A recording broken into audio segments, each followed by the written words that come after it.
Salut la team, aujourd'hui on se fait un petit scouting U23, enfin petit, pas si petit que ça parce qu'il y en a 19 si j'ai bien compté, voilà, ça c'est moins sûr. Donc c'est des joueurs qui sont pas inconnus, c'est pas des pépites qui sont sur le banc qui jouent jamais, c'est des joueurs qui jouent déjà plus ou moins, donc leur situation est quand même assez connue et je vais vous exposer justement ces situations là. Après c'est comme d'hab, à vous de faire vos recherches, à vous d'approfondir le truc, voir si c'est vraiment intéressant. Juste avant, comme d'hab, si toi derrière ton écran, tu n'es pas encore inscrit et que tu souhaites rejoindre ce jeu fantastique qui est so rare, tu peux t'inscrire via un lien de parrainage, uniquement via un lien de parrainage que tu gagneras une carte cadeau. J'ai mis le mien en dessous. Allez, tout de suite, on va voir mes petits jeunes. C'est parti. On est parti, je ne vais pas m'étendre à chaque fois sur tous les joueurs, sinon ça va prendre des heures. Donc je vais vraiment faire un petit check, une petite situation vite fait pour vous donner quelques infos qui sont intéressantes. Je vais commencer du plus cher et aller jusqu'au moins cher. Normalement, c'est réparti comme ça, sauf si les prix ont trop bougé. Donc le premier, c'est Marco Grul. C'est un international autrichien, donc il a 24 ans. Mais il a encore un an de U23, vu qu'il est né avant le 1er juillet. Donc il est U23 jusqu'à l'année prochaine. Il est en contrat jusqu'en 2024, comme vous pouvez voir. Et ça score pas mal. C'est assez souvent décisif. Ça prend aussi pas mal de cartons jaunes. Donc c'est un joueur qui... Il y avait des rumeurs de départ en Allemagne. Moi je pense qu'il devrait rester. Après c'est à vous de checker un petit peu. Je pense qu'il devrait rester. Il a commencé en tout cas la pré-saison avec le Rapid Vienne. Il a même été buteur. Donc quand on voit ses scores, c'est plutôt pas mal. C'est un U23. Après, je suis d'accord, il coûte assez cher. Je l'ai scouté, il coûtait un peu moins cher. Donc n'hésitez pas à négocier comme d'hab. Mais voilà, premier attaquant qui est titulaire indiscutable l'année prochaine en espérant qu'il reste au Rapid Vienne, c'est Marco Grul. Et le prochain, hop, on va voir, c'est Eric Martel. C'est le joueur... Alors, c'était un joueur de l'Austria Vienne, c'est pour ça qu'il a le maillot. Il avait été prêté par Leipzig, mais le prêt s'est terminé, il est reparti à Leipzig. Et Leipzig l'a prévenu qu'il ne jouerait quasiment pas, qu'il n'aurait pas de temps de jeu. Lui, il en voulait, du coup, il a été transféré à Cologne. Je pense qu'il y va du coup pour avoir du temps de jeu et être titulaire. Alors, c'est un jeune, il a que 20 ans, donc U23 jusqu'en 2026. C'est pareil comme son contrat avec Cologne. Et il est capable de faire des bons scores. Donc, c'est un défenseur un peu polyvalent. C'est un peu comme Richard Bauer. J'en ai parlé sur mon Twitter il n'y a pas longtemps. Donc, il a la carte milieu, lui, mais il peut jouer défenseur, il peut aussi jouer milieu défensif. Donc je pense que c'est un joueur super intéressant. Il a seulement 20 ans. Il a fait quelques sélections en équipe d'Allemagne espoir. Et donc voilà, on peut voir que quand c'est décisif, ça fait tout de suite 90. Mais sinon, il peut faire des all-around. Là, il a fait 2 fois 50 de all-around. Donc c'est vraiment pas mal. Après, il a son prix 0,0570. Mais voilà, pour un titulaire au milieu, dans la U23, c'est pas mal à checker. Et on va voir le prochain que j'aime bien, que j'avais failli acheter l'année dernière, je ne l'ai pas acheté. C'est Adem Zorgan du Sporting Charleroi. Donc c'est l'Algérien, il a joué en équipe espoir d'Algérie aussi il me semble. Donc il est à 0,07. Donc les prix ont un peu bougé. Ah non, c'est que la floor price. Sinon la moyenne est plutôt à 0,06. Donc il est en contrat jusqu'en 2027. Lui il est U23 jusqu'en 2024 encore. Mais il y a des rumeurs comme quoi Lyon serait intéressé. Je sais qu'il y a aussi des rumeurs de Burnley. À vous, comme je vous le dis encore, de checker. Mais c'est un joueur qui est capable de faire des très très bonnes notes. Donc c'est un milieu, je pense que ce soit à Charleroi ou même ailleurs, ça a moyen d'être titulaire. Donc voilà, intéressant, je passe vite fait sur lui parce que je pense que vous le connaissez également. Dans les joueurs les plus chers, c'est des joueurs quand même la plupart du temps connus. Mais voilà, en milieu pour un U23, c'est pas mal. Et le prochain, celui-là vous le connaissez, c'est sûr. C'est un joueur qui a entre guillemets un peu déçu. Il est arrivé de Brest cet hiver à Lyon. C'est un milieu qui joue plutôt à droite et c'est un joueur qui a un gros talent. Pour ceux qui regardent un petit peu les matchs, je pense que vous avez pu le voir. À Brest, il était juste énorme, on peut voir. On va prendre son petit L40. On peut voir qu'à Brest, on va faire all, ça va être mieux. À Brest, c'est assez énervé. Voilà, c'était assez énervé. Donc à Lyon, c'est ça comme score. Donc je pense que malheureusement, il n'a pas fait la fin d'année qu'on espérait, les 6 mois depuis janvier. Et j'espère qu'il sera titu. Je pense pas un titu indiscutable avec tous les joueurs de Lyon. Si je dis pas de bêtises, il y a Tété qui joue à droite. Donc ça risque d'être compliqué au niveau de la concurrence. Donc il va falloir qu'il s'affirme l'année prochaine. Il est encore U23 pendant un an pour la date des U23. En contrat jusqu'en 2026 comme vous pouvez le voir. Donc 0,0499 le floor price. Donc voilà, c'est un joueur à checker pour ceux qui connaissent ou qui sont supporters de Lyon. Je serais intéressé de savoir quel pourcentage de chance il a d'être titulaire. Parce que on connaît le potentiel, mais il n'a pas confirmé. Donc à voir si on va continuer à bien lui donner sa chance en tant que titulaire l'année prochaine. C'est à surveiller. En tout cas, c'est un joueur qui a beaucoup de talent qui était énorme à Brest et je vois pas de raison qu'il ne devienne pas au fur et à mesure à Lyon. Et je pense qu'il est un peu cher maintenant. Quand j'ai scouté, c'était assez, ouais, il est devenu super cher. C'est un joueur qui avait été prêté par Bâle au Vitesse Arnhem. Il est revenu de prêt et Bâle l'a vendu à Saint-Gall l'hiver dernier, et à Saint-Gall, il a juste mis le feu. Donc en fin de saison, c'est 4 buts, 4 passes décisifs.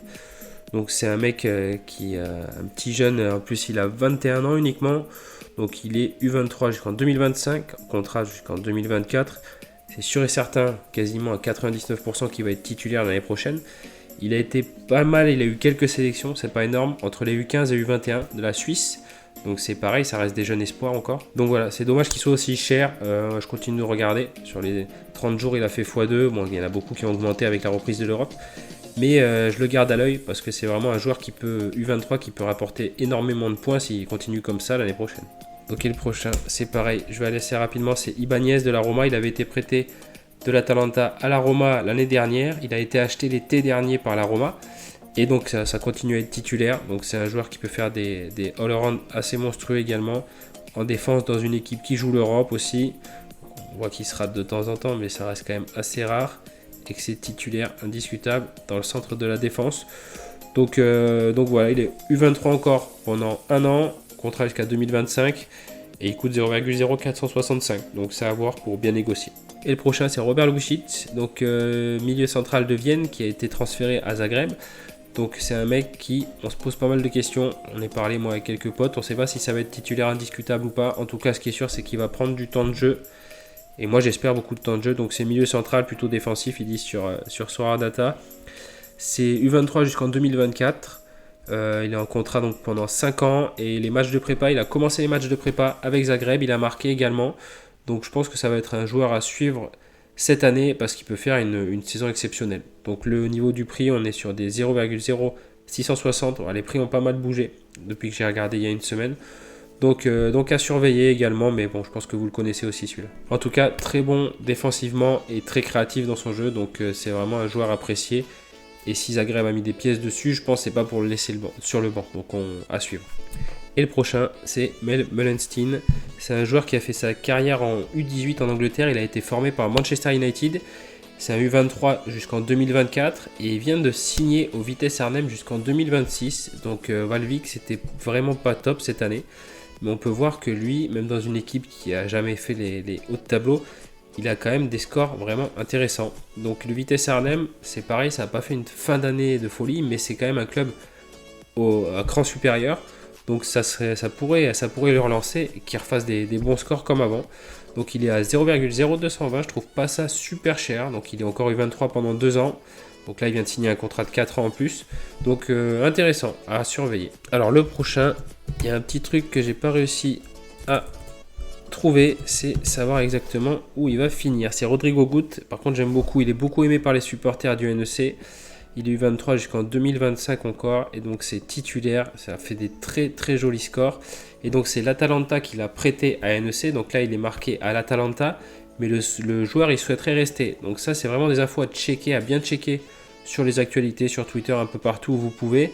Donc voir vraiment où il va aller. Donc c'est un des meilleurs de la NEC depuis qu'il est titulaire. Donc on ne sait pas trop s'il va être reprêté.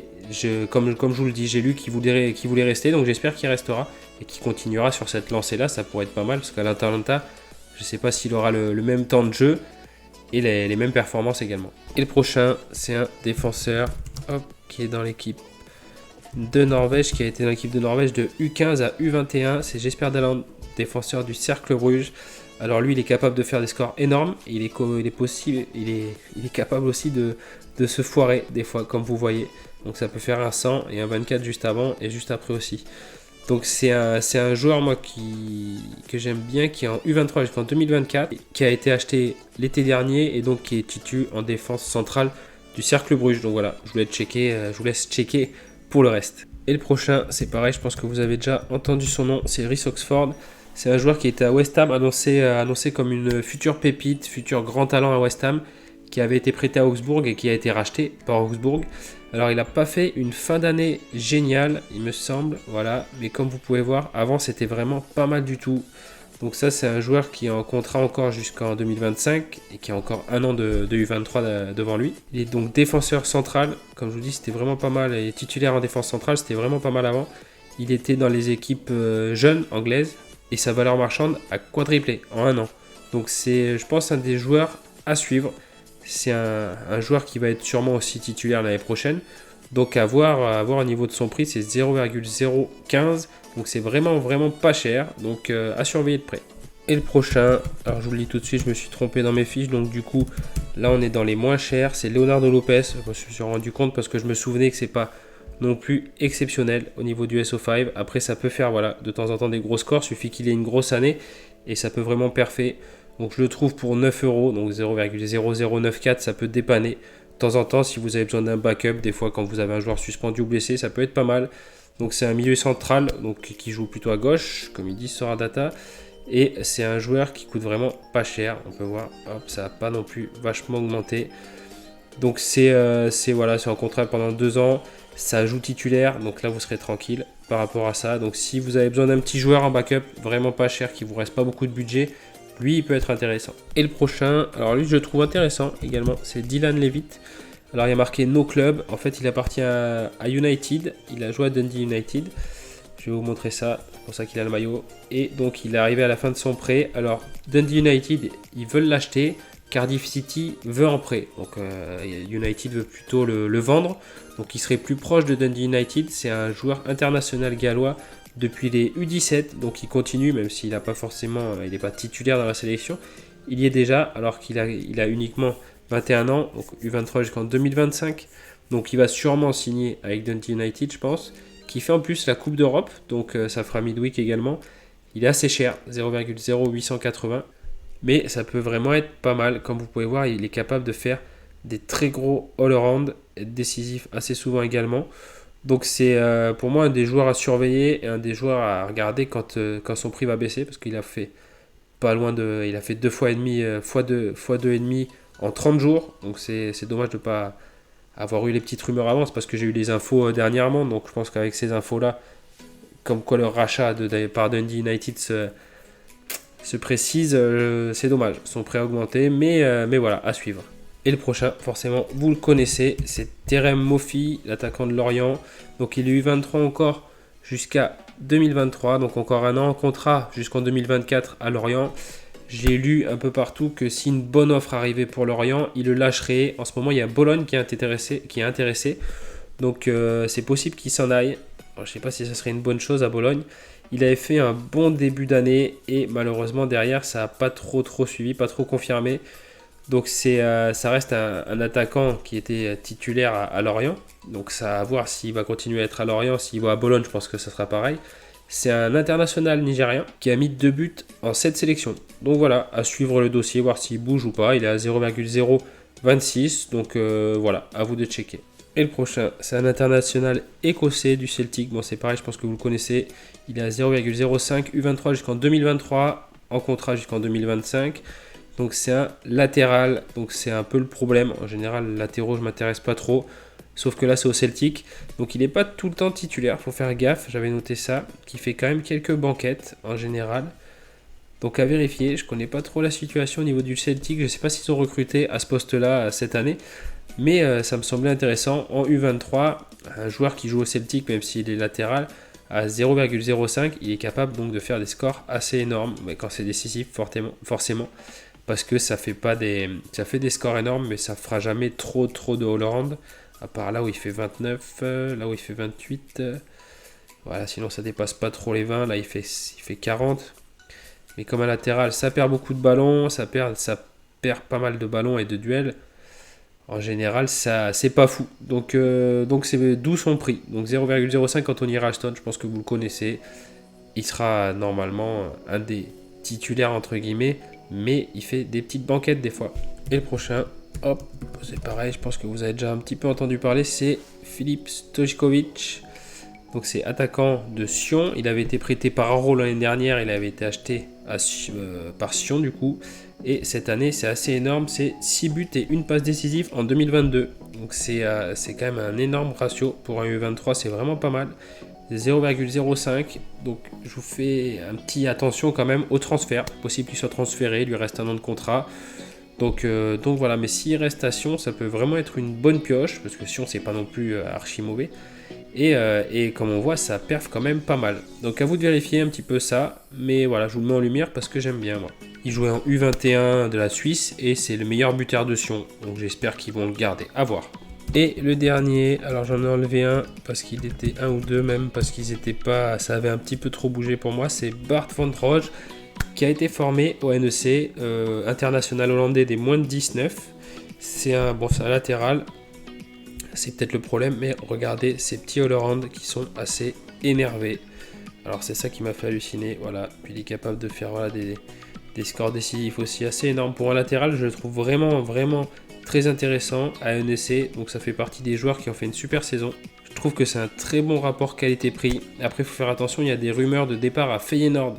Donc faites gaffe quand même par rapport à ce qu'il va faire. Il est encore U23 jusqu'en 2025 et il est sous contrat, donc comme je vous l'ai dit, pendant un an. Donc c'est peut-être pour ça qu'il faudra faire attention au transfert. Voilà mon petit scouting U23, j'espère que ça vous a plu. Donc j'ai mis quelques petites situations en lumière. Vous avez vu, c'est un petit scouting vraiment avec quelques infos.